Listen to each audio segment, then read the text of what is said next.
আগামী দিনের চীনের রপ্তানি বাড়ানোর জন্য বাংলাদেশে চাইনিজ বিনিয়োগ আকর্ষণ করা হবে। এরই মধ্যে ৮০০ একর জমিতে শিল্প পার্ক স্থাপনা করা হচ্ছে বলে জানিয়েছেন বাণিজ্যমন্ত্রী খন্দকার আব্দুল মুক্তাদির। দুপুরে সিলেট আইনজীবী সমিতির নবীনবরণ ও কর্মশালা অনুষ্ঠান শেষে এসব কথা জানান তিনি। বাণিজ্যমন্ত্রী বলেন, প্রধানমন্ত্রী চীন সফরের ফলে আগামীতে বিপুল চাইনিজ বিনিয়োগ আসবে, ফলে বাণিজ্য ঘাটতিও হ্রাস পাবে।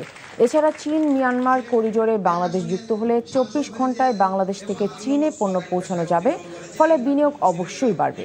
সিলেট শাহজালাল রহমতুল্লাহ আলাইহির মাজার ব্যবস্থাপনা কমিটি বিষয়ে সাংবাদিকদের এক প্রশ্নের জবাবে মন্ত্রী বলেন, মাজার ব্যবস্থাপনা কমিটিতে রাজনৈতিক বিবেচনায় কাউকে স্থান দেওয়া হয়নি, নিয়মতান্ত্রিকভাবেই কমিটি গঠন করা হয়েছে।